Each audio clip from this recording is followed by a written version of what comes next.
Hello everybody, welcome to this very quick Game Week 36 early thoughts video where I'll let you behind the scenes. This is now take 5. Take 5. I never ever do edits, but in this case I've had to because either A, I've had a coughing fit, or B, I've completely fluffed my lines. So yes, me and Ray are going to be playing our bench boost this particular game week. We've got one dilemma, which is basically who do we get rid of Jacob Murphy for? Is it going to be Kevin De Bruyne? Is it going to be Elanga? Is it going to be Morgan Gibbs White? Or a bit of a punt, and it is a big punt, which we won't be going for, Bellegarde of Wolves. But I think that Elanga and Morgan Gibbs White could be the one up against Leicester at home. Obviously, Kevin De Bruyne away at Southampton could be a really good pick as well. Me and Ray have got 5.5 in the bank. I think that turns out that we can have 10 point something in the bank. We're selling Jacob Murphy, but look, there's not many options this particular game week with teams which have got decent fixtures. In fact, to be honest with you, this particular game week I find really dull. If I'm completely honest with you, I don't find it that particularly exciting whatsoever as we're heading into it. But this is the perfect optimal game week for myself and Ray to be playing that bench boost, because with the likes of Crystal Palace and Man City playing the FA Cup final the following week, they're probably going to play the strongest teams this week to get an idea of who's going to be playing in the final, and then it'll be the following week where there's probably going to be a tiny bit of rotation, or the fact that some will be hungover because whoever's won the... I think Crystal Palace can beat Man City, even though at the moment Man City are actually in really good form at the moment. I do genuinely believe that Crystal Palace could, if they really go for it, can beat Man City. Get 50p on that. But yeah, certainly with mine and Ray's bench boost team, we've got Henderson in goal, Milenkovic, Murillo, Vardio, Eze, Mbermo, Jacob Murphy, who will become said players. Then we got Salah, Mamouche, Cunha as captain at the moment. As it stands right now, this second as I speak on Tuesday afternoon, at 7:30 in the evening, I think Cunha is potentially a really good option this particular game week. Then we've got Isaac in goal. Isaac. Then we've got Areola.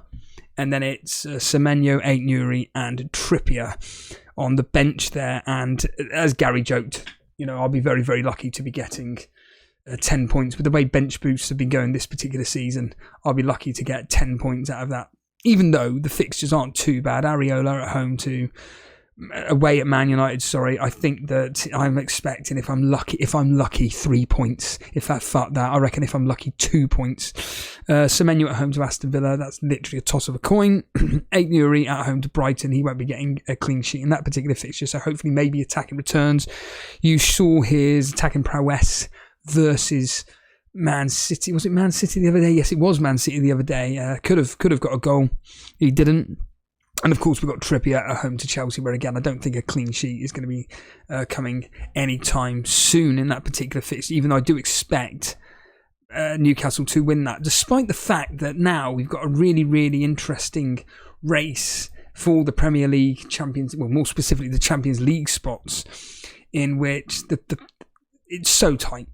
It's so tight between these top 5 teams here. There is quite literally only, 4 points between 3rd and 7th. 4 points between 3rd in Man City and 7th in Aston Villa. Obviously, Newcastle and Chelsea playing each other. That's pretty much a 6-pointer. I expect Newcastle to win because they're at home. It's a 12 o'clock kickoff as well. Chelsea, of course, playing in Europe, even though they're comfortably through. They will be comfortably through. They've got, 3-0, 3-1 lead at the moment. So they'll be fine with that. But I do expect Newcastle to come through that game relatively easily. Then you've got Nottingham Forest, of course. They need to win their game against Leicester. And then Aston Villa, of course, need to beat Bournemouth. So it really is a topsy-turvy, all over the place style Champions League competition fight at the moment as we speak. And yeah, I do think that these next few weeks, focusing on these particular teams. I mean, Man City is an obvious one. They're just winning every single game. They'll be winning every single game until the end of the season, apart from Crystal Palace in the FA Cup final. Newcastle, I do think similar. Unfortunately, it's Nottingham Forest. I think they should be back to winning ways against Leicester. Whether they keep a clean sheet or not is another thing. As I said to Ray on the voice message, when Murillo scored, I generally thought I had him playing in the game against Crystal Palace, and I thought, oh no, he's on my bench. So hopefully I will have a player on my bench that scores a goal. That would be absolutely fantastic. But yeah, this, like I stated, this particular upcoming game week, I think it's very difficult to call which is the best captaincy. I saw FPL Salah on X on the For You section Just early thoughts on captaincy, and a lot of people are looking at Bournemouth away at Ipswich.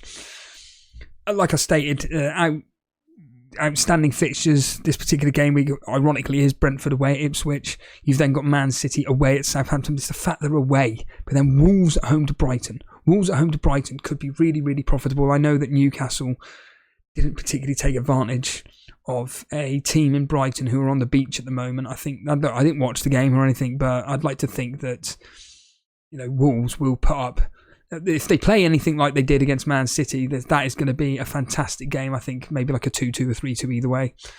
And then what other games are there to really be looking at? What's Salah at home to Arsenal?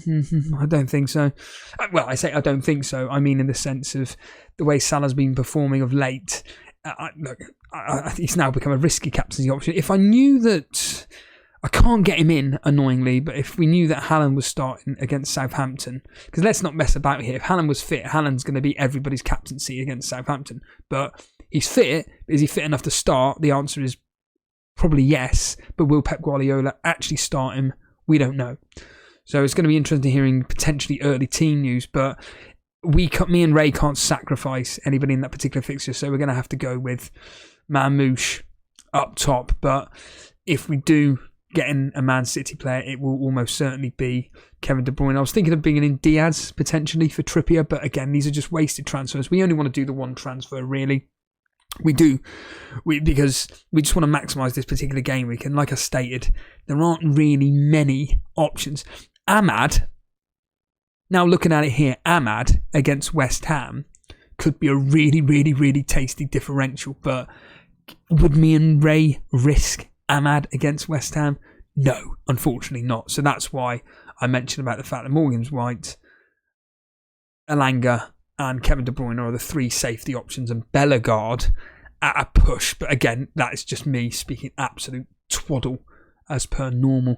I was actually going to do a potential Game Week 35 early thoughts walking from Leicester Square up to Oxford Street, but that was absolutely mental today. Although today, ironically, London has been really, really quiet. I don't know why, other than just now on the Elizabeth line, peak time, where ended up standing, despite the fact the Elizabeth line is supposed to ease the shall we say, the commute for all other lines, but still every single other line is completely rammed. But anyhow, the point being is that I was thinking of doing it like this, but no, instead I've decided to do it on the laptop instead. Anyhow, I'm going to get I nearly swore then. Hoo-hoo! Can't be swearing. What did someone say on something that I saw on YouTube? You're not allowed to say drugs. Can't be saying that. Can't be saying porn. You can't be saying that either. You can't be saying sex. Not allowed to say that. Can't say fuck or bugger. Can't be doing that. Anyway, let's get the fuck out of here. See you later.